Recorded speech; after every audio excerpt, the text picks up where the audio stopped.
Yeah, I'm gonna grab them, but didn't want it right away, so I left it up to you.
It's remote, so well, I mean, their people are all in town.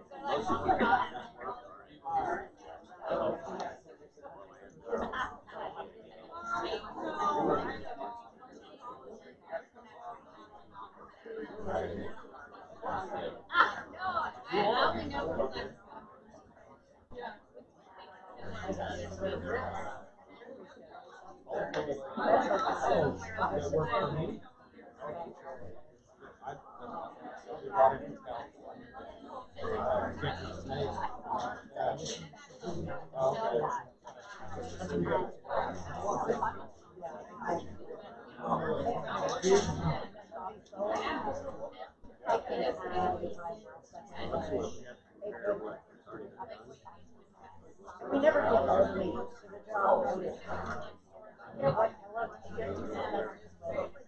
Abort, abort.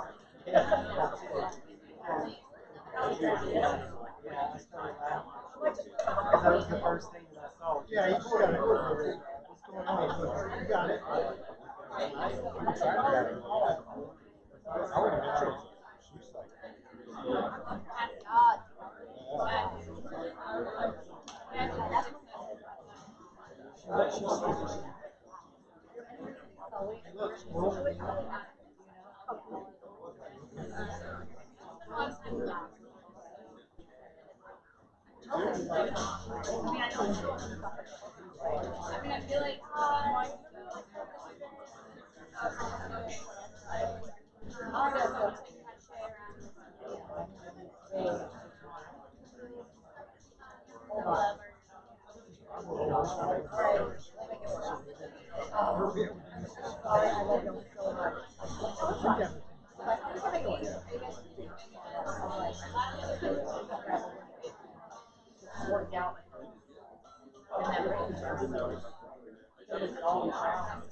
I feel like I just feel like that they have that facial touch.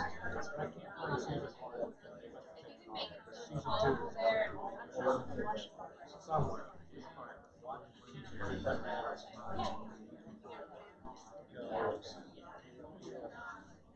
yeah, definitely that space out their house.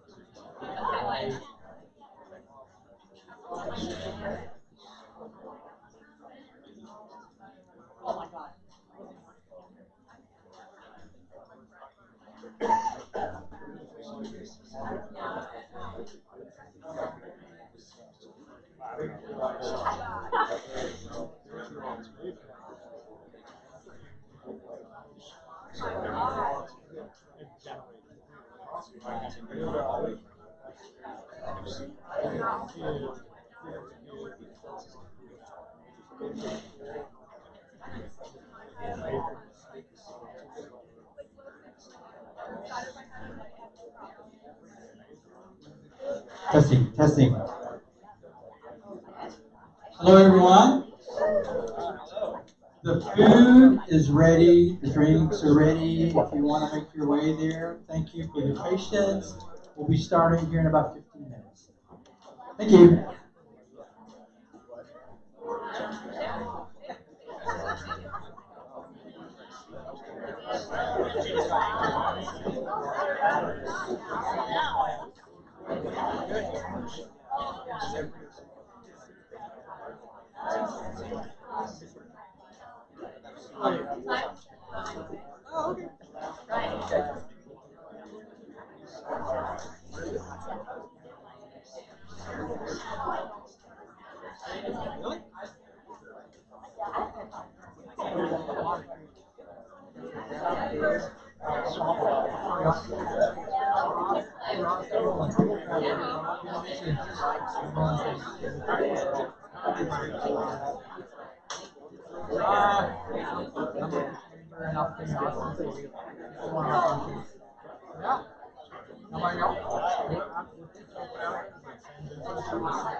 I told him this business.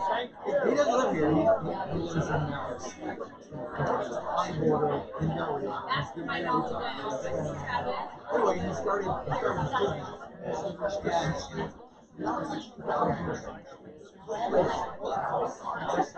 It's like, if you keep up with you guys. Anyway,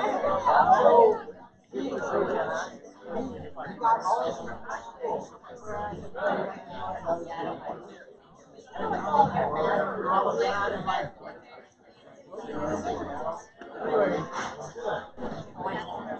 I cannot wait.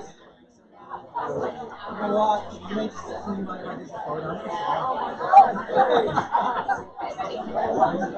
You are. You have no idea.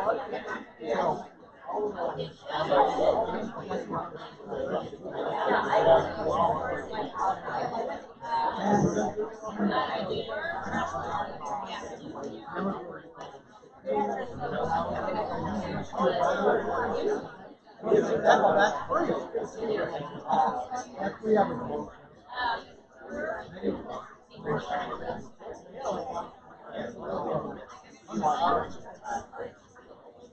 Wait. Yeah. What's wrong? We're good.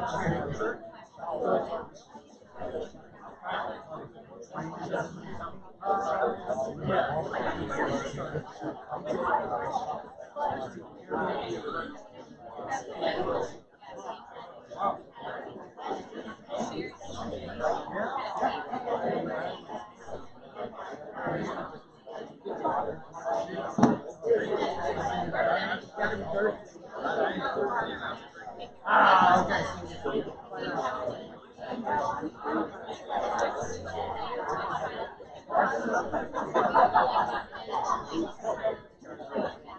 Is that what you got to do?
You're all over.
Testing, testing. All right. Please make your way to your seats. Good evening and welcome. My name is Roland Pena. I am Senior Vice President of Global Tech and Innovation at Opportunity Austin Chamber. So glad you are here. Thank you all so much for joining us today. The Austin Chamber and Opportunity Austin are committed to helping create the most prosperous region in the country. One of the ways we do this is by supporting our startup and scale-up community. Aren't you excited? Yeah. All right. Tonight's event is going to showcase how dynamic that community is. Speaking of ecosystems, we launched the Austin ecosystem last August through an A-list. It's called ecosystem.austinchamber.com. That's where you can find it. But if you point your camera, maybe you can reach this QR code. This website has data, resources for startups, venture capital firms, and investors. I encourage you to log in, claim a profile of your company. It's free, open access, and it's free. We're excited to welcome you to this evening's program. First, we will have a fireside chat, if our speaker gets here. And we have two dynamic leaders in the ecosystem. Then we will unveil finalists for our A-List Awards, a program that recognizes local startups. You can find more about A-List on our website, and we encourage you to attend the event at the Long Center on May 23rd. Before we kick things off, I want to thank our investors, partners, and sponsors who support important programming like tonight. Thank you. to our partners at Capital Factory for hosting us today. Also, thank you to our partners at South by Southwest who help us with programming all year long. Thank you also to supporting sponsor for today, Accenture. We would also like to thank our A-List Award sponsors and give a special shout out to those who were able to join us tonight. This year, A-List is presented by Robert Walters. Thank you for your support. I'd also like to thank our other sponsors, Cresa, BAE Systems, Deloitte, JustWorks, Red Fan Communications, Ascension Seton, Soul Technologies, Wells Fargo, and Winstead PC. Thanks to Austin Chambers 2023 Pivotal Partners, Ascension Seton, Dell Technologies, Jacobs, and PNC Bank. And to our 2023 Foundation partners, who you can see on the screen, and to our many 2022 corporate partners, I would also like to thank our many supporters from Opportunity Austin, our fantastic lead investors who are vitally important to our work, and we are so grateful. You can view them on the screen behind me. Thank you all for coming to our Tech Talk. These events are meant to highlight the importance of Austin's thriving startup ecosystem. Today, we are honored to have we're pivoting. So we're honored to have Hugh Forrest.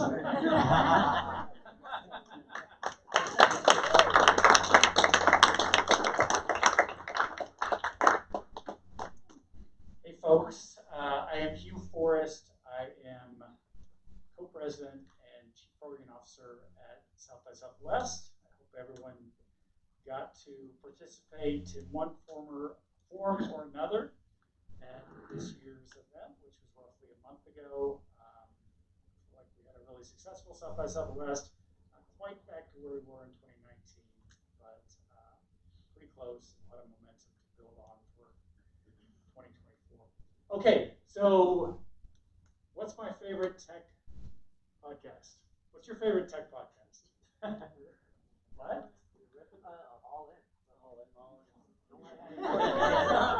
My favorite tech podcast is Pivot with Kara Swisher and Scott Calloway, and we are going to pivot right now. So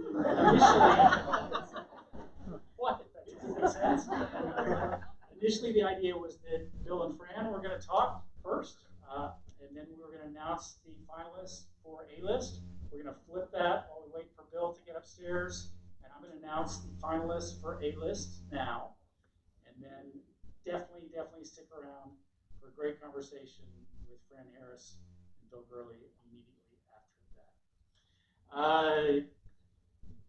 South by Southwest is very proud to have worked with the Chamber over the last decade or so on Austin A-List. A-List honors some of the city's most exciting, promising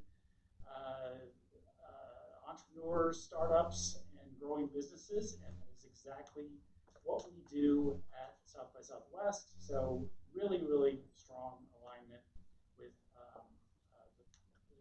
this event and with South by Southwest. As Roland said, really looking forward to the ceremony where we announce the winners in each category. That is May 23rd, correct? At the Long Center. So mark that on your calendar. But for now, let's get started with announcing the finalists. I'm going to announce the finalists, which we have 5 finalists in each category. You're not asked to come on stage or anything when I announce you if you're here, but let's give a just quick golf clap for each one of them. First, we have the 5 finalists in the bootstrapped category. Why don't we do it this way? If you are here, please stand up so we can recognize you. The first finalist in the bootstrap category is 49 Financial. Here.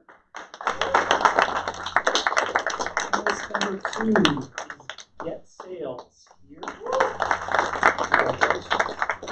Finalist number 3 in the bootstrap category is Hero Action.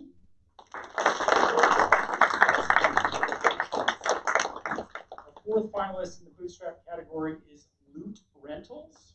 And our 5th and final finalist in the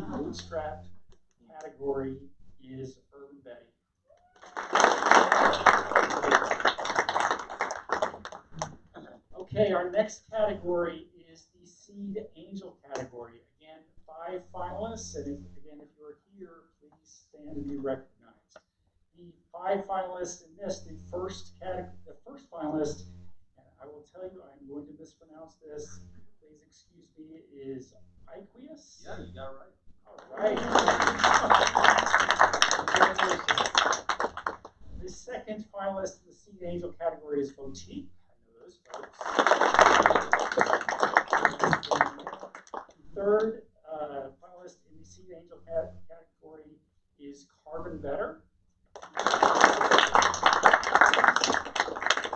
Finalist number 4 is Miracle Foundation. And the fifth and final finalist in the Seed Angel category is Underclub. Right. Our third category is the Series A and B, and we actually have 6 finalists in this category. Finalist number 1 is Active Track. Finalist number 2 is Converse Now. Finalist number 3 in the Series A-B category is Hack Notice. Finalist number 4 in the Series A-B category is Interplay Learning.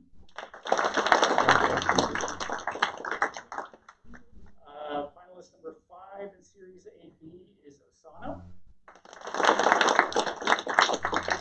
And the 6th and final finalist in the Series A-B category is School Links. Congratulations to all the Series A-B finalists. Okay, the next category is Series C or greater. We have 5 finalists in this category. First finalist is our friends at Alert Media.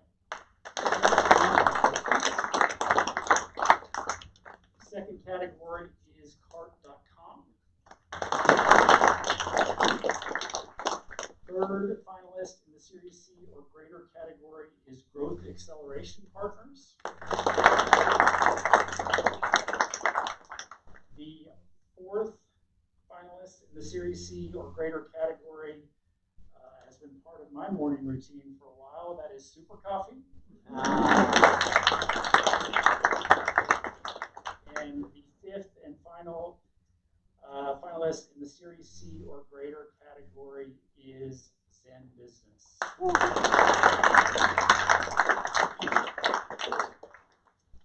Okay, and then our Venture Capital Firm of the Year category. We have 4 finalists in this category. Finalist number 1 is Live Oak Venture Partners.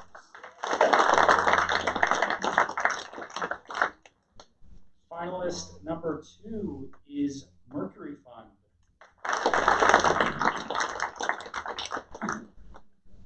Finalist number 3 is SVS3 Ventures.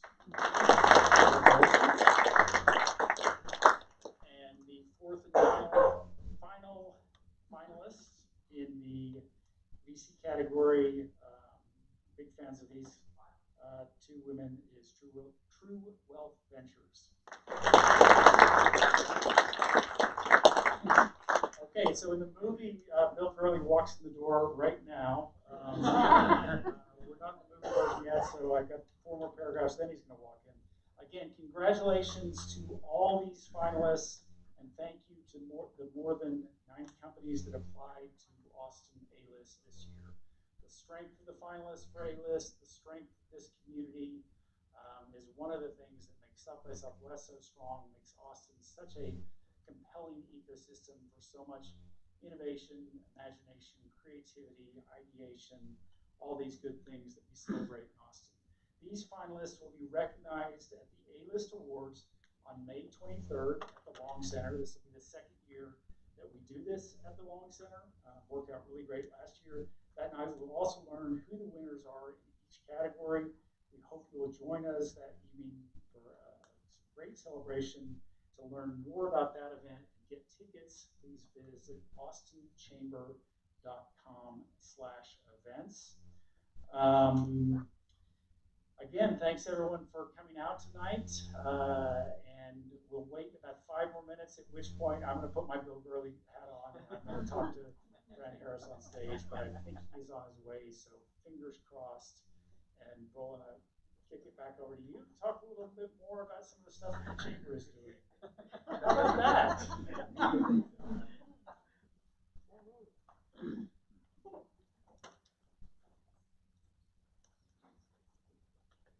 All right, where do we start? I've got to say, I'm really excited. I met some of the entrepreneurs here this evening. Some of you have a business that we've utilized in my family, and so I'm like, man, this is so cool. I got to meet the CEO of this startup, of the product that I've actually utilized, or my family has actually utilized. So, very proud of that. A lot of stuff that we're doing here at the Austin Chamber is all related to enhancing, cultivating the entrepreneurship. Most recently, we partnered up with Founder Institute. I don't know if you know Founder Institute. They are a global organization. They are hosting cohorts of entrepreneurs. These are top of the funnel entrepreneurs, and they are meeting at the Austin Chamber, the boardroom. Usually start out around 50 entrepreneurs. By the time they leave, they have their deck, they have their pitch, they're incorporated, and they're ready to fundraise. Did I get that right, Mike? The executive director is right here, sitting right here. If you don't know about Founder Institute, they are a global organization located in something like 300 cities, 200 countries, and they've launched 6,500 companies worldwide. Pretty impressive. Give them a round of applause.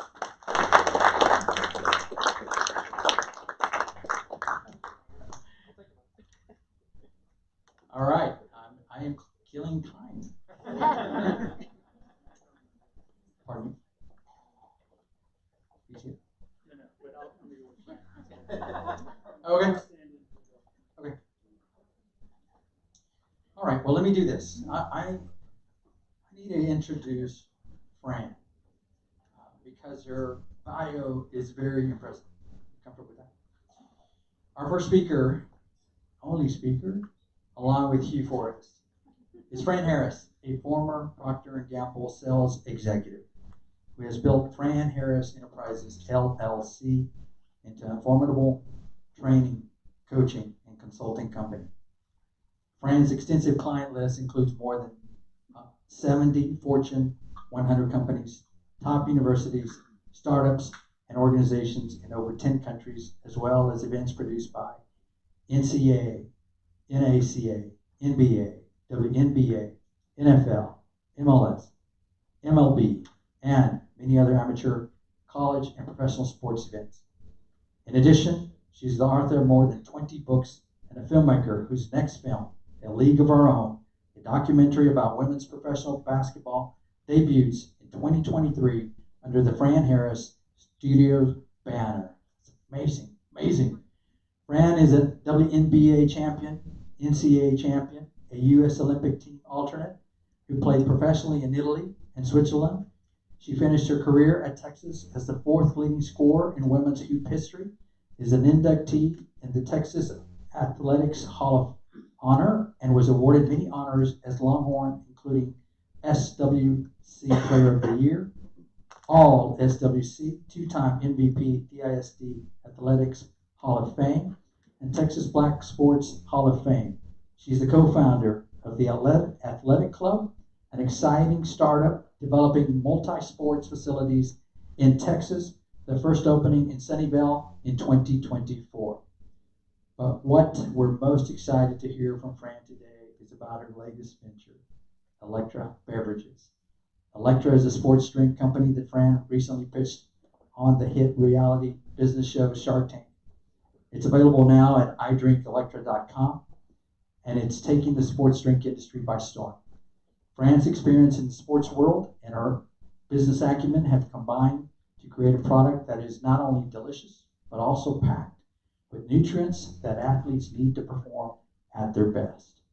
Fran earned a BA and MA in journalism from the University of Texas and a Master of Science in Tech Commercialization from UT's Macomb School of Business. And she's also an adjunct professor in UT's advertising department.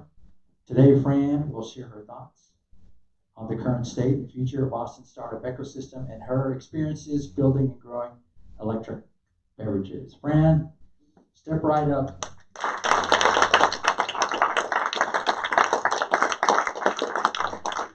You guys have obviously never had an athlete introduce you. You got to get on your feet.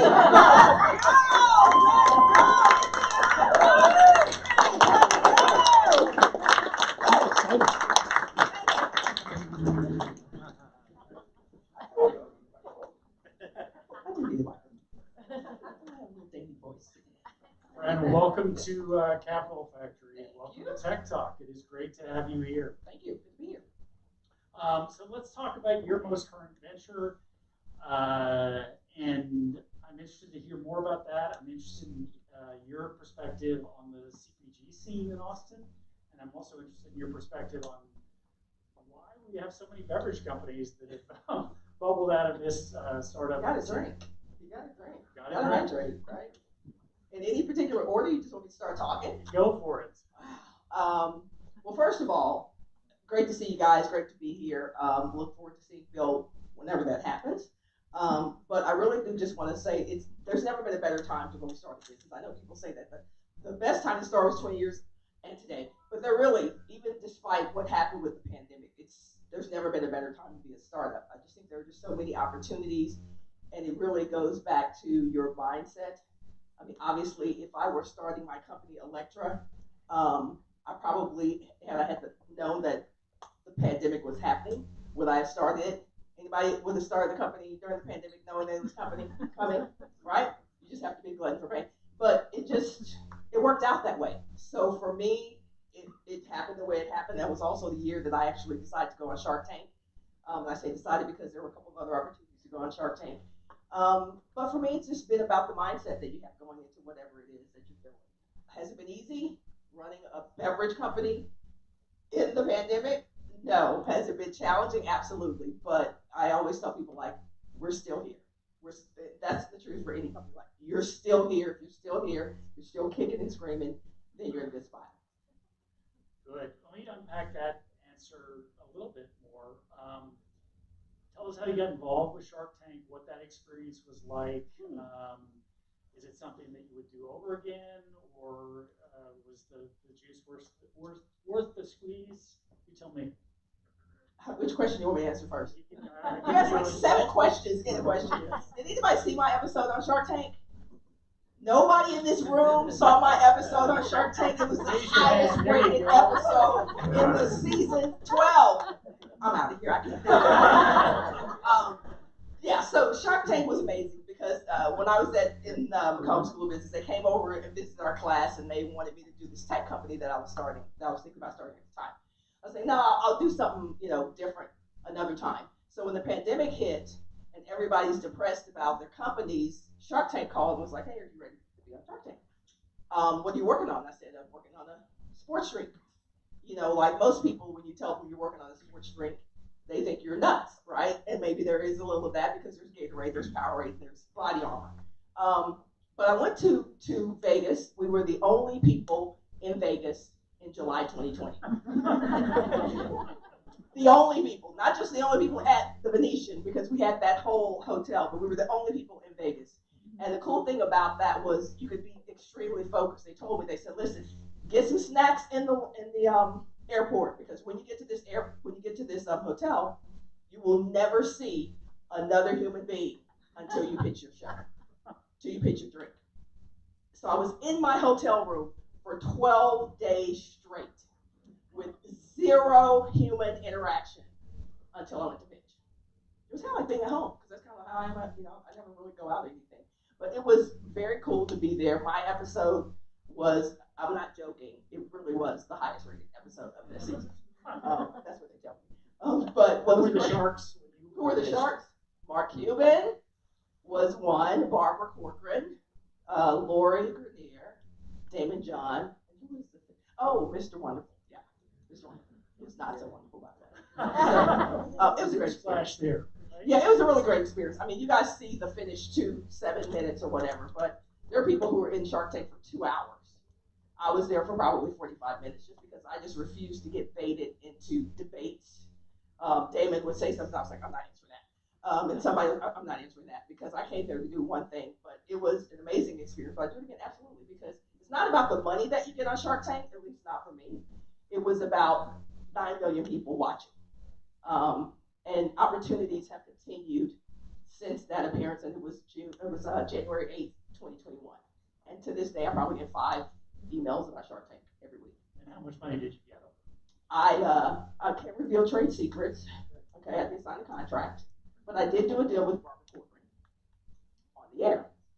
And has she, as we see on the show, has she been involved day to day, week to week, month to month in what you're doing? I can't reveal trade secrets. No, I mean there's the show, y'all. I mean, just to be honest, there's the show, and then there's what happens after the show. And if you've done any research on Shark Tank, you know that probably 25% of the deals that you see on the show, I hope I'm not busting anybody's bubble, don't necessarily happen after the show. So is Barbara in my life every day? No. Do I have a relationship with Barbara Corcoran Enterprises? Yes. Excellent. Okay, I've got to ask the obvious question. I'm sure you, or I would presume you get asked this all the time, so apologies, but how does being a competitive athlete, how did that influence, or does that influence your journey as a founder, an entrepreneur? Are there parallels there? Completely different? How did one inform the other? That is a great question, and I do get asked that question a lot, for sure. But when the pandemic hit, the most important quality or attribute or trait that I possessed that I thought was most valuable was my competitive nature. Because when every decision you're making is based on supply chain, availability of raw materials, availability of trucks to get, every decision you're making is impacted by something out of your control. And so because I'm highly competitive, I really believe that's the only way my company survived, because I just figured out what needed to happen. So, and that came from being an athlete, for sure. That came from being not just an athlete, because if I'd been an athlete at a terrible school, I'm not sure I would have become the athlete that I became. But because I played at Texas, where everybody was great on my team, you tap into some different skills and abilities. And I believe those things really helped me during the pandemic to make sure that Electra got over that hump. You just have to compete. You're not competing against other entrepreneurs. You're competing against, the prices of shipping, the prices of freight. You're competing internally more than anything, and that's why we were able to last. And at what point in your athletic career did you think about, well, when this is over, I'm going to be an entrepreneur, or somewhere down the line I'll be an entrepreneur? Actually, I started my first business when I was 9 years old, so I'd already thought about that. And I thought about that because there was an opportunity at my church in Dallas to sing in the choir. Anybody sing in the choir at church? You heathens, nobody's done anything. Okay, so you did? Okay, kind of, mildly, okay. So, but my mom was tired of all the different activities that I wanted to do. So 1 week it was softball, 1 week it was soccer. And I came up with this idea that I wanted to sing in a choir.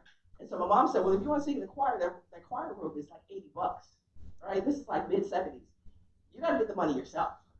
So I had that mother who was so mean, she would give you money for Jesus. Like, that's who my mother was. That is who my mother was. So she was like, you got to find the money. So I came up with this idea. People were selling candy and they were selling chips and cookies. And I grew up in Dallas, where you guys know it's like 130 degrees on a cool day. So we decided to do a snow cone stand. And I made $1,500 that summer. Wow. Between May and August, I made $1,500 selling like a 25, 50 cents. That's a lot of snow cones. 75 cent snow cones. So that was my first foray into entrepreneurship. Awesome. And when you were playing at UT, mind or your experience, was UT preparing you for ideas, opportunities like this post graduation, or was there not? There was no NIL, unfortunately. Oh well, Absolutely that's no a different conversation for name. Like it's a whole different conversation. I wish there had been. But I did get a lot of preparation. We did everything from meeting our boosters after games. We had something that was called Fast Break Club, and that would be that our fans would come up if they paid this VIP um, uh, entry fee. They would get to meet with us after our games. And so I met my first attorney there. I met tons of people there. They were much older than we were. I was 17 when I came to college. So these were people who worked at New York Life and P&G and Coke, and these were the people we were hanging with after our games. So I got a great exposure to the business world by being a basketball player in Texas. And was that one of that potential exposure to the business world? Was that one of the reasons you chose to play at UT, or was it Jody Conrad? Well, listen, I was either going to go to SMU or I was going to come to Texas. And I was going to go to SMU because my mom had died my year before I came to Texas, and so I was trying to stay close to home to be with my family. I had a 6-year-old brother, and we were like very close. So I was only going to SMU because they sucked. SMU was so terrible when I came out of high school. So, but I was going there because they were in Dallas and great academic institution, but they suck. Let's not forget that they sucked. And so my brother was like, why don't you check out Texas? So came here for a recruiting visit. At that time, they weren't doing like they do now, where you have 5 visits. You can go anywhere in the world. You can go anywhere in the country. So I flew to Austin, and it was a wrap. So I literally had a recruiting. When I got here, I mean, it's not crazy like it is now, but when I got here, it was like there was no comparison. There was no way I was going to be able to achieve everything I wanted to achieve as an athlete, as a scholar, and socially at SMU. I mean, I was going to get to shoot all the balls. That's what they told me. You can shoot the ball anytime. And trust me, that was enticing because I like to shoot a lot. But I was never going to be the full Fran Harris had I gone to SMU. Awesome. Well, I would love to talk about sports all night, but let's push it back a little bit to entrepreneurism.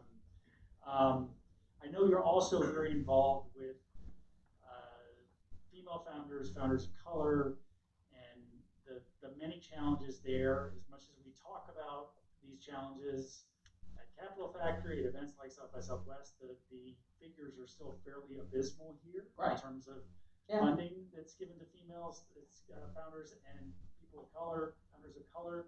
Tell us what your work is here and what your thoughts are on how we get over this, 1%, 2% hump we're on now. Yeah, it's pretty straightforward, guys. I mean, it's like white guys, introduce your black and brown women, non-binary friends to your white guys. I mean, I could make it more smooth than that, but that's literally what it is. That's what I tell my white guy friends. I go, he's like, I'm really concerned. I'm like, then introduce me to 5 of your friends. Like, it's that simple. We have complicated what it takes to make this thing work, what it takes to even out to clear this picture up. But that's what it is. It is introduce me to your circle, sponsor me into your circle. That's it. And from your experience, have you found VCs, angels, other investors in Austin more receptive to investing in female-led startups, startups from people of color, or is there any difference here between other places? I don't really think there's any difference. If people are open to doing business with you, they're open to doing business with you. They may not have ever, we think about the people who look like us. Let's just be candid. We think about the people who are in our circles.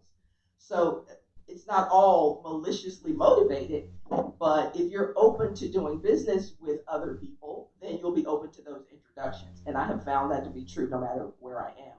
But it's not just about taking the meeting, right? It's not just about the invitation to the table. It's literally inclusive. It's how can we do business together? It's thinking about me when you think about your business, right? Because I found, again, regardless of whether you're a white guy or a black guy or whatever, when opportunities come that you want to bring people into those opportunities with you, you think about the people that you've done business with. So if there are no black women, there are no brown women, there are no short women, there are no whatever, if those people are pretty homogenous, those are the people you're going to continue to invite into those opportunities. And so what I do, like it or not, when I'm in rooms, I'll give you an example. You mentioned that we're building a sports facility in Dallas. It's a $45 million sports facility, kind of like Round Rock Sports Center. You guys are familiar with those, or Hill Country Indoor? My brother is one of my business partners. So we go to meet this East Texas town, and we're in a meeting, and we're getting ready to meet with the city aficionados and all this stuff. It's all guys. Every last one of them is a guy. My brother is there. And so they go, Lonzo, let's get this meeting started. And he looks at me and he goes, I'm not running the meeting. He goes, Rand?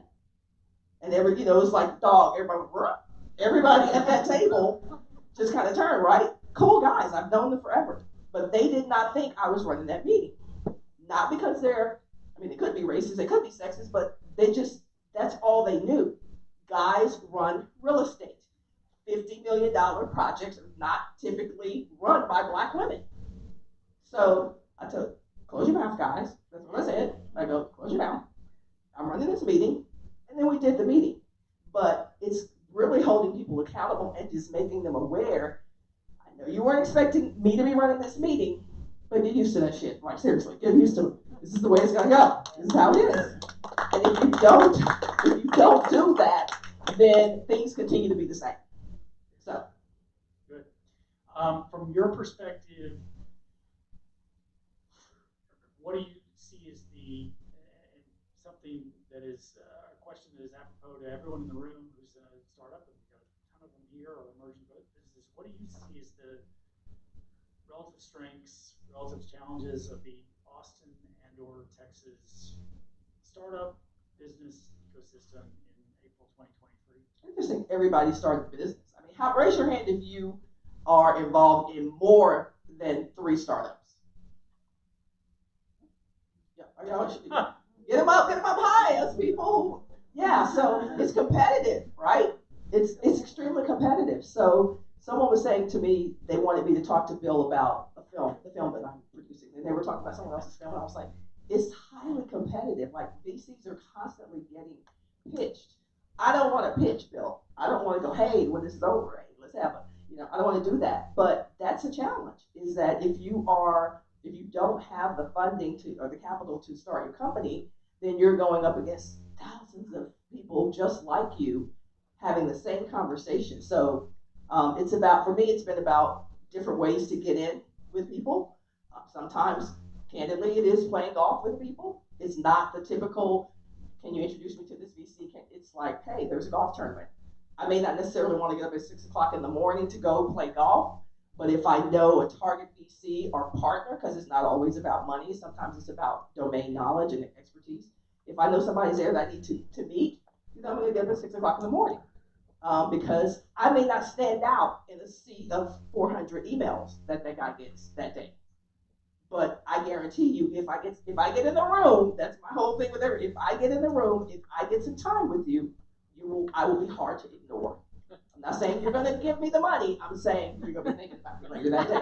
That's all I'm saying. You're going to be thinking about it, whether we can do business or not. And that's been the thing for me. It's been, how do I creatively build relationships with people so that there's just something a little bit different, something a little bit extra about me that makes them want to see me again. Great answer. And you talked about being in Vegas for Shark Tank when there was no one else there. Did you ever think about continuing your journey as an entrepreneur in somewhere else aside from Texas? Did you ever think about relocating to the West Coast? I lived in LA for a while. After the mudslides, the earthquakes, they had all the natural disasters in one day, one time. And I was like, I gotta go home. I gotta get back to Texas. But I love living in LA because I was an announcer for ESPN for 17 years. So television was my thing, entertainment, business, still my thing. But that was the only other place I've lived other than Texas and Italy and Switzerland. Nice. Yeah. Okay, I've got one more question for Fran, then I'm going to throw it out to the floor. So, Fran, you better come up with some good questions. Tell us more about the movie and what are you hoping to accomplish with that? So the name of the movie is A League of Our Own, and it is about the history of women's professional basketball in the United States. It is the first film that's ever been produced about the history of women's professional basketball. So it takes a look at, there have been, I know if you're not a women's basketball fan, you don't know how many times people have tried to do this, but there have been probably 15 to 20 attempts at women's professional basketball. So my film takes a look at the three most successful. There was the WBL, which lasted from 78 to 81. You may remember the Dallas Diamonds, Nancy Leroy, if you've heard that name. That was in. And then there was the ABL, which started the year, the American Basketball League started the year before the WNBA. So there were two leagues going at one time. Really, the WNBA killed the ABL. Let's be candid. They killed the ABL. Okay, so they ran from 1996 to 1998, and then the WNBA started in 1997, and it celebrates 27 years this year. 27 years. Very, the most successful women's professional, the most successful women's sports league of all time. Soccer, everything included. So the WNBA has done really well. And is this your first film, or this is my fourth film? Yeah, this is my third feature-length film, and we were thinking about doing distribution in the traditional way. You know, oh, let's find Netflix, that's whatever.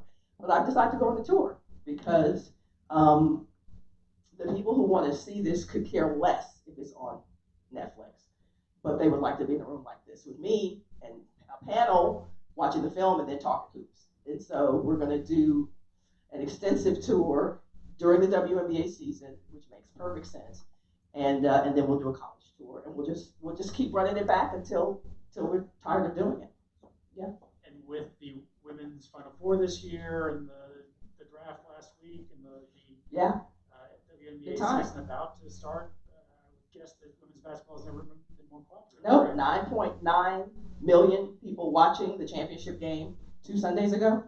That's more than any Major League Baseball final. That's more than most NBA finals. It was amazing. Yeah, and it was in my hometown, Dallas, so it was great to be there for that as well. Good stuff. Yeah. Thank you so much, Fran. Okay, throwing it out for questions. Okay. So during the course of COVID, and even post-COVID, I'm exhausted. Just from trying to run the company. So, what are you doing in order to keep yourself from getting burned out, and just trying to stay energized in what you're doing? Yeah, great question. I did take some time off. I had a deal on the table with a shopping network, which I didn't plan on taking time off, but that gave me the opportunity to take some time off because I wasn't selling online because I had this deal coming up. So I was literally hoarding all of the inventory for the appearance, and then a new buyer came in. So a new buyer came in, the deal just went wherever. So I got an involuntary break, just literally because I didn't want to sell the thousands of, packages or whatever. And that was really good for me because it gave me the opportunity to think about how I want to approach the differentiation with Electra. We are competing with Gatorade, whether you want to think you are Gatorade, Powerade, and Body Armor. Those are the big three. Those are the titans. So you can't approach it the way they do. You don't have $60 million to throw at ads during the Final Four. So the time off, which was about 4 months, honestly, gave me the opportunity to think about what I want to do with Electra. And I realized that Electra is not a sports drink; it's a movement. And that was the thing that changed the most while I was, resting and really powering up. It's about empowering girls and women to be amazing. And the drink is just one of the ways that you kind of plug into the movement. But I'm not sure I would have come to that had I not taken that time out. Yeah, I would take that time off. I'll be your microphone person. Thank you. Hi. Excited to hear a lot of stuff. Seems like you got a lot of stuff going on. How do you manage your infrastructure? Well, first of all, infrastructure, and then your marketing aspects. The managing the infrastructure, the interesting thing is that kind of all came together during the pandemic as well, because I just realized that there was a lot of synergy between the things that I was doing. There was a sports facility, so the brand is on the building now. There's that. You got a $1 million naming right that I didn't pay $1 million for because I actually am part owner of the building. Then there is the film, which is the tour sponsor. So I literally just connected everything to Electra because it's the baby of the bunch of everything I'm doing. It's the newest company. It's the most fragile company. Let's just be candid. It is the most likely to not make it. The real estate's going to be there. The movie business is going to be there. But Electra was born during the pandemic. It's a preemie still. So connecting it to the other things that I'm doing that are very strong business models was the smartest and best idea that I've ever had. It really was because now it's growing. Its brand is growing simply by the virtue of being attached to those other things. So that's the infrastructure answer, and it's also the answer to the marketing that you asked. So it's a byproduct of marketing because it's going to be on the building. It's in all the tournaments. It sponsors all the events in the building. It drives consumption. It just works to be tied into everything. There's a great deal of synergy between everything I'm doing. Any more questions? Front row, there's a question right here. There's also one in the back. I always do this to you, and thank you. Yeah. Thank you for sharing all of this. Also, give my energy up. It's become a what would you say to an entrepreneur that has yet to start? What would be the first thing versus all the things that you have to do? What would be that first thing? The first thing to do, or the first what? Wait. When you just have the idea, what would be that first thing you would do? Why? And literally is it, why are you doing this? And it can't just be because it's a good idea. Because there are tons of good ideas. Literally, why are you doing this? And I've done this, I've had this exercise with someone before. I'm like, why are you doing this? Well, that's just a great idea. I just kept asking, why are you doing this like 20 times? He was exhausted to the point he didn't want to do it anymore. But he had a great idea in terms of why he was doing it. And because that's the only thing that's going to drive you if there's a pandemic, if things don't go, if a buyer leaves, like they did in my case for QVC. A buyer left. Buyer excited about Electra. Buyer left. Next buyer excited about the brand that's already done $15 billion on QVC. Not so excited about bringing in a new, whatever. So your why has to be so compelling that the how is kind of pedestrian. You'll figure it out if the why is compelling enough. There was one back. Okay, cool. Go ahead. There's also one back there. Perfect. So as a woman of color, we obviously understand there's a lot of hurdles, and other people, they have their hurdles themselves. A big part of it is self-advocating and have others advocate for you. You spoke about sponsors, and so I was curious, how do you keep your sponsors and those say that they are doing things on your behalf accountable? Obviously, folks say they're going to do things, and you're relying on those commitments to come through, whether they're investors that may ghost or whatnot. How do you specifically approach that? One of the skills I really worked on, probably most of my adult life, is being a high-touch communicator. And so I'm going to bleed your question also into communicating with investors. I found that one of the things that's most devastating for entrepreneurs when they develop relationships with investors is that they don't communicate enough with them, right? So my investors, when I first started Electra, got monthly updates. So it was me on video or live talking to them about the company, no matter how tough the conversation was. Now we've gone to quarterly updates with my investors. And that way they're never wondering what's going on with the company. It's the same thing with sponsors. I do the same thing. They get newsletters, they get texts from me, they get emails from me, they get live videos from me, they get invited to live to grill me. I'm a real person. I'm not going to lie to you ever. And they know that about me. So they trust me.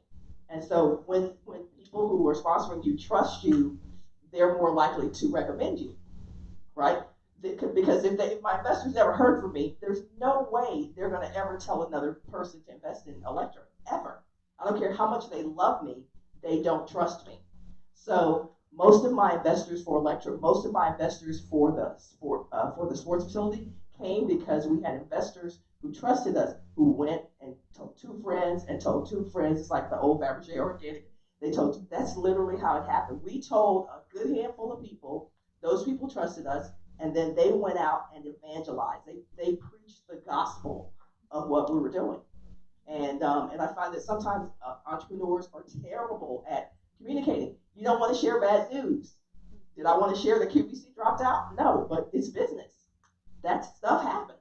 So if there's one thing I would say to everybody in this room, like become a masterful communicator. Tell the truth, be honest, more communication. I'd rather my investors say, don't send me another newsletter than to say, what's going on? Those words are terrible to hear from an investor. What's going on? Right? And one of them did, but I was in spam. So she was like, she texted me, what's going on? And I was like, hey, how you doing? I thought she was just saying, what's going on? Like, what's going on? Like, what's going on? Right? And so I was like dancing with her, like, let's get it out. Okay. She's like, no, what's going on with the lecture? And I was like, well, we sent out the quarterly thing because it's like clockwork. It's never late. That's the other thing. Like, you build trust because you do what you say you're going to do. I go, you're going to get this on the last day of the quarter, no matter what. And every single year for the last 3 years, that has happened. So I go, you need to look in your spam. So she's like, oh, okay, my bad. So she had it. But the point is, you build sponsorship energy by doing what you say you're going to do and communicating with people often. Yeah. One more question back there. Or a couple more questions back there. First, I just want to say, speaking of communication, you are fantastic. I'm a terrible basketball player. Thank you. Listening to you, and I did work in sports for a long time, and you are so good. Thank you, appreciate So that. it means a lot to hear quality on the air. My question is actually on a similar topic. You're breaking up a little bit. You were saying that was beautiful, and I was just saying, that's what I heard. That's what I heard. So what I was going to say is, you sort of have three ventures that oddly I'm very interested in. You sold the vision for real estate, you sold the vision for a startup, and sold the vision for a movie. And can you talk about the differences of selling each venture, stresses, what you liked about it, what you hated, what you do differently? So I'm in three spaces. I'm in consumer goods, I'm in real estate, and I'm in entertainment movies. Yeah. And the selling is the same no matter what. It really is. I mean, obviously, it's easier to get people, as y'all know, into a real estate deal because, hey, if this ain't gonna work out, we got the building, we got the land. So that's when you're selling a sports drink, it's a little bit different because there are tons of sports drinks. And the thing that people think about immediately is what? Gatorade, Powerade, Body Armor, the $5 billion valuation. They think about that. So you have to be selling something much bigger and grander when you're talking to investors or even consumers about brands where there's a high level of perceived competition in that industry. So that's the way it is with that. And in the movie business, because everybody has a movie and everybody is a producer, it's anybody can be a producer, and it's actually true. The barrier to entry is so low now that literally anybody can be a producer. So those conversations are getting a little bit tricky because you have to be able to show what you could do. 10 years ago, if I pitched a movie, people would do it based on my credits, in terms of ESPN and whatever, Lifetime Television. I was the first Black woman to host a show on HGTV, but now you got to show people some stuff. So I would say that's the biggest difference, is that there's just a lot more competition, and therefore your social proof has to be a lot stronger.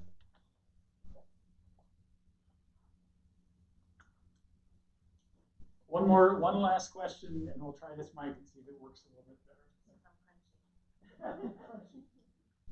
Hi, I'm Kathleen. Thank you for being here today. So you've had coaches your whole life, and I'm wondering, being a CEO of a company can be a lonely place because you got to be a know-it-all, you got to put on a good show every day. Who are the coaches in life that you go to or you think of in the toughest times? Because you're a coach to other people, I realize that. Right. Yeah. I do realize sometimes that everything I needed to know about running a company, I learned as a basketball player. I learned from my coach, Jody Conrad, was a Hall of Famer. So one of the best, in the business. But the thing she exposed us to, the lessons I learned about leadership, I'll give you an example. She would do all these executive trainings that we would She would bring trainers in to train us. And one of the things that they did was they asked us to write on a sheet of paper 3 people on the team that we trusted, all anonymous. So I'm not going to see your list. You're not going to see my list. And I was on everybody's list. Now, I don't tell you that to brag. I didn't think that was going to be the case because, you know, you can be a little asshole when you play sports, right? So you're not always the greatest individual when you're a competitive athlete. But I was on everybody's list, and when I met with my coach, she wasn't surprised. And I said, well, why weren't you surprised that I was on everybody's list? She goes, because you're the same with everybody. So nobody ever feels like you're doing a deal behind their back. If you're mad, you're mad at them to their faces. You're not going, and I didn't know that about me. I knew that I did that, but I didn't know the impact that was having. And that's been something that's been very consistent in my professional life. You may not always like the truth that I dispense, but you know that I'm telling you the truth because I don't have time for the BS and the behind the back stuff. And everybody knows that about me. So I would say the most important thing in terms of coaching is a consistent brand. That's consistent about me. And it's not always great to be on the other end of that, but I also receive that. People also know they can give me the straight talk as well. So thanks for that question. Yep. Okay, thanks everyone so much for coming out tonight. I will say that I got a text from Bill about 20 minutes ago. He had a 3:30 meeting that went way longer than he expected to. He apologizes profusely for not being here tonight, but I will say that if there was anyone who could hold the ground the show on their own, it is Fran Harris. Give it up.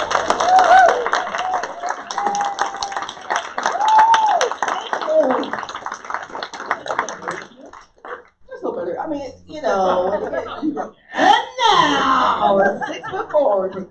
That's kind of how, you know. But next time, no. Okay.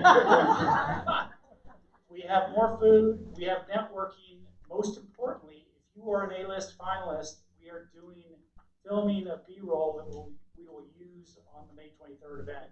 So stick around for that. And again, we will announce the winners, Austin A-list winners, May 23rd at the Long Center. It is a great event, great networking, great food, great inspiration. So hope to see everyone there. Stick around, food, filming. Thanks again for coming out.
That's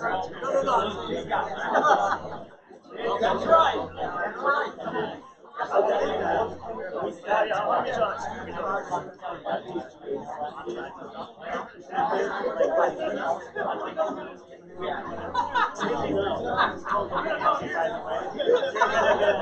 A bunch of like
I'll see you if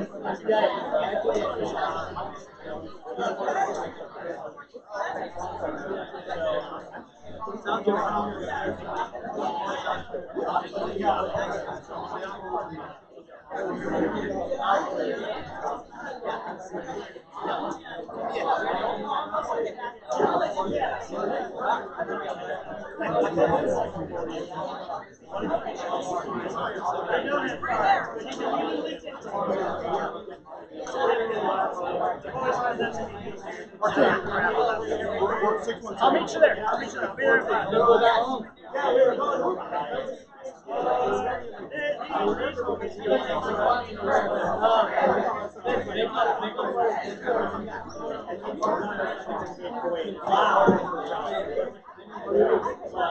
Yeah, we were going.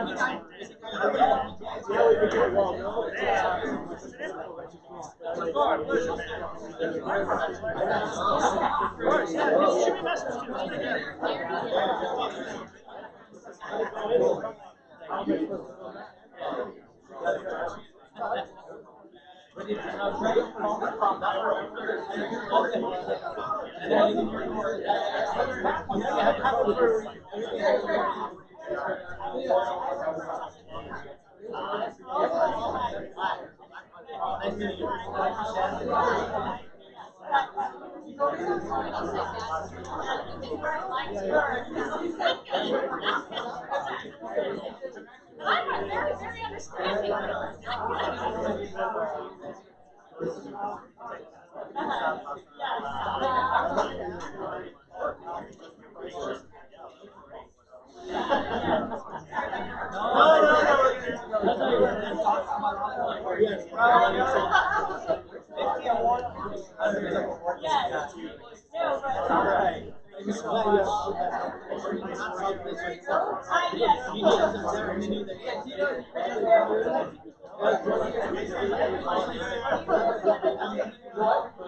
Everyone outside of Texas.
All right, are we straight on this? All right. All right. Shante, it's a pleasure meeting you. Okay.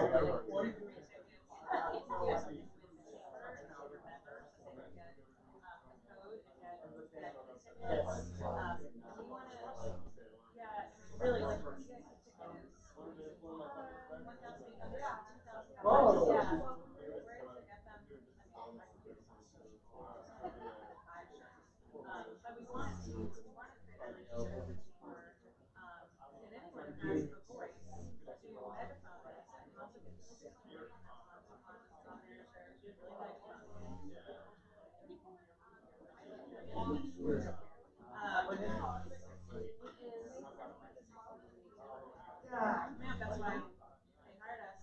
It's going really well. It's 5 week sprint. And here's the other thing.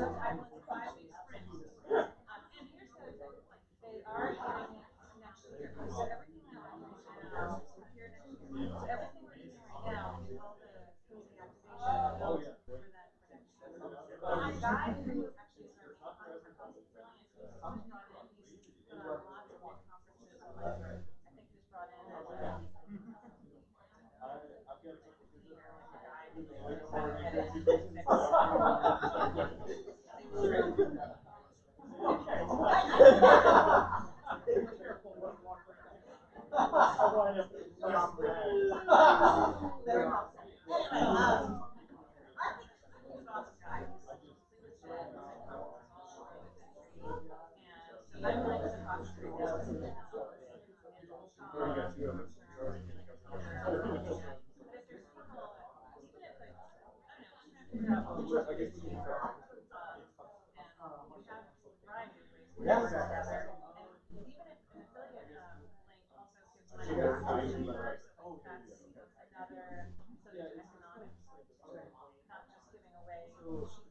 guy who actually is our main contact, he's brilliant. He's brought in, he's put on lots of big conferences all over. I think he's brought in And I need to come back this way, right? For that elevator. Yes. Sorry, I had to like map it out. We're integrated marketing. So we do investor relations, we help startups, we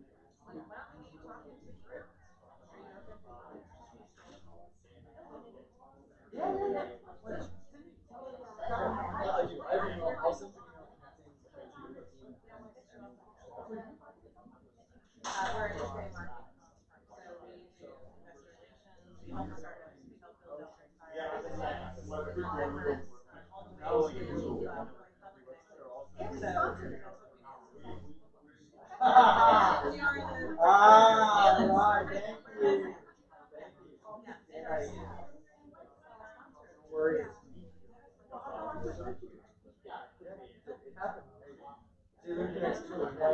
And then I'm also one of the original founders of Austin Kids. So, we do a lot of the high curriculum. We actually donated 5 years of our everything to the chamber to build that entire thing out. Is that yeah. So and we have a large town. That was like, we've got a great list of, we brought the schools like It might be there. we've got fintech, insurance tech, education tech, transportation tech, Python, You're stuck. So we have, we're put our fingerprints on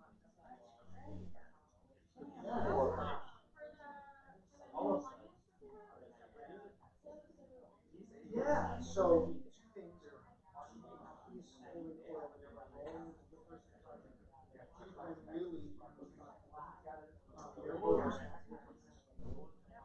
You guys working verify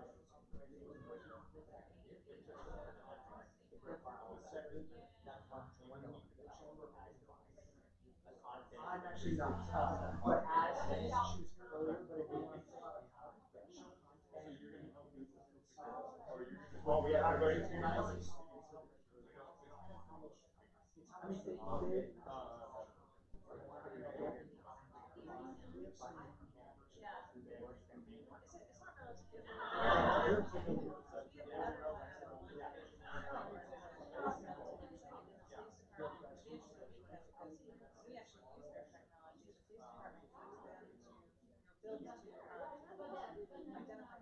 will also Anyway, we're 12 and 14-year-old boys. we use it for different things. We use it for very different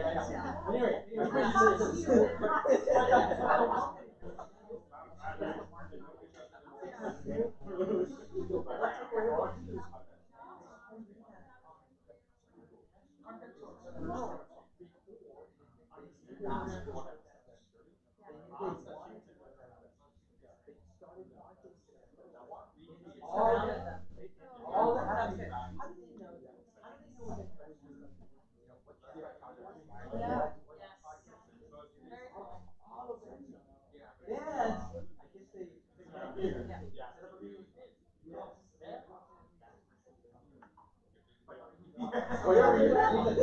I'm ready to, I'm ready to ride. You guys are all over. You guys Yeah, right. They see things. It's like using AI to do business him. So it's like say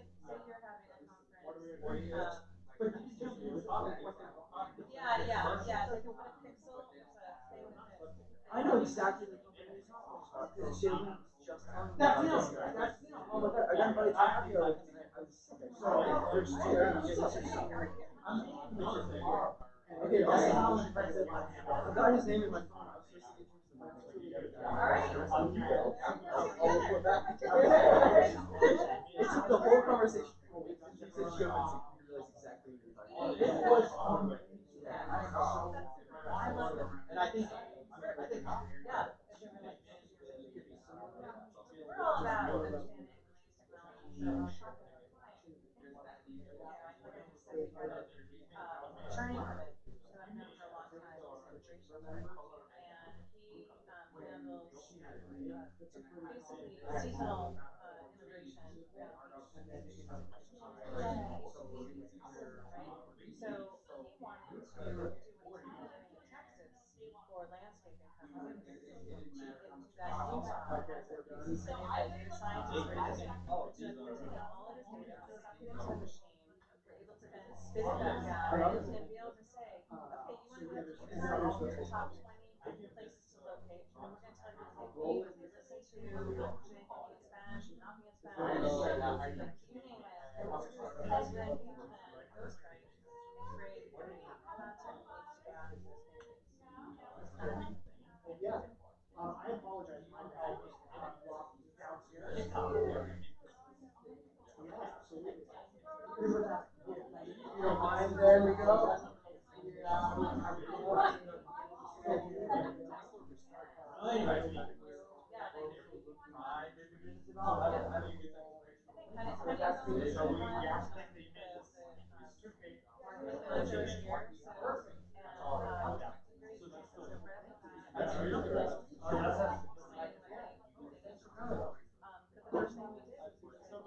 You can tell by the way it's probably no question on that. Any other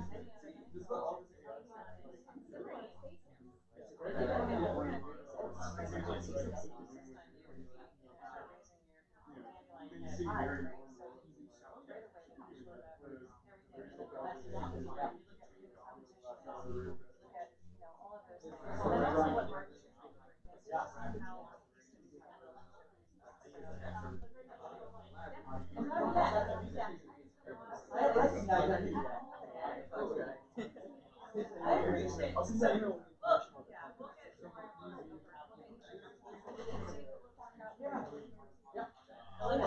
yeah, do too. Okay, Thanks so cool. much. Thanks. You waiting on me? You did a great job by extending the time. It worked out. No worries.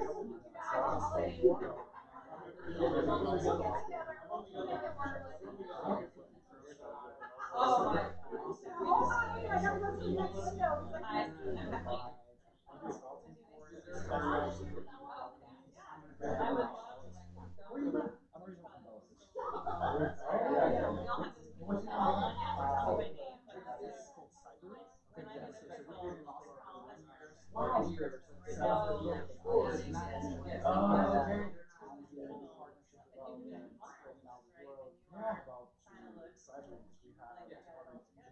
Whoa! they're more like a and kind of is like learn that about yourself.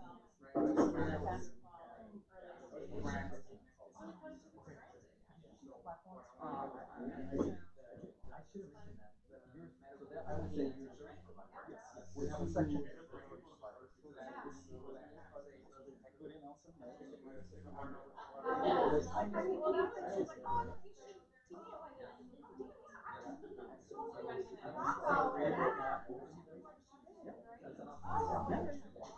So you go in there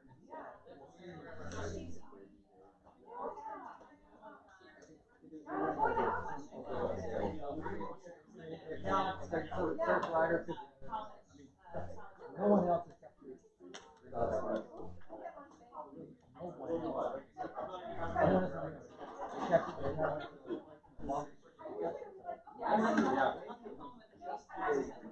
And you never know.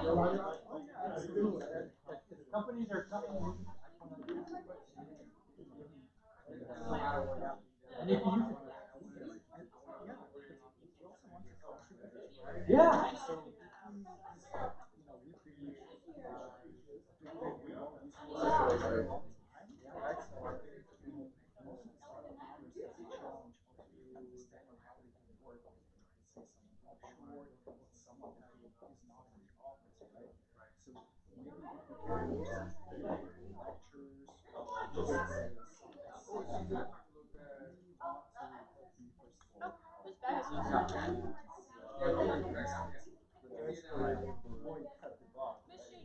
Oh yeah.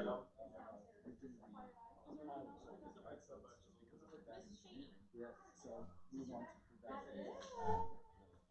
the founders are driven by commissions. Yeah. And ideas that the company their should outcompete in-house development. So this is their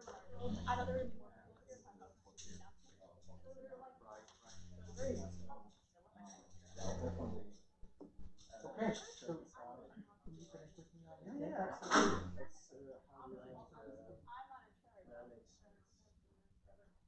Yeah, and we're by the 360 bridge. We have office there. We are 5910 Port Yard. Just like there's 360 bridge. Yeah. Right there. But the other cat factory is over there. Oh really? Yeah. Oh. They have an additional accelerator where they do robotics and drone and then submarines. Yeah, autonomous. Yeah. Perfect. All right. So I just followed you. For the connector? Yeah. Okay, cool. Yeah. When you connect, it will automatically follow. Yeah. Oh, really? Yes. You automated it with the. Yeah, that's the way it does. That's how it does it. Oh, really? Yeah. Yeah. All right. Good to meet you. Yes, sir. Absolutely. Okay. All right, thank you. All right, I'm gonna eat a cookie. Can I grab one? Yes, you may. I'm going to start cleaning up here. This is my water now. This was Bill's water. It's now my water.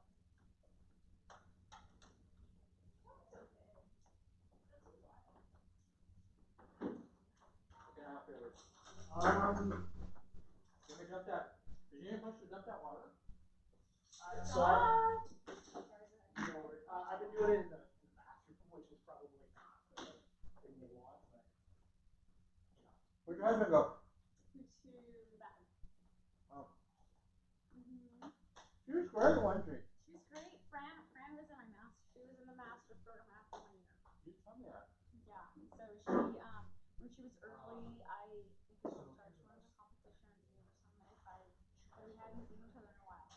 That's like, oh, it's like, Really? yeah, because we were the early, like first women and like sports. I used to work for NSA Records, and we would do some Spanish communication. Really? So yeah, so a lot of NBA folks, players, and stuff like that. That's And a lot. Yeah, well, what when it's time, Put him on the joint. in Austin, it's hard, you know. I know. But so yeah, so I cross the athlete space a lot, and then so I have some recent stuff with real estate. I'm going on in Houston,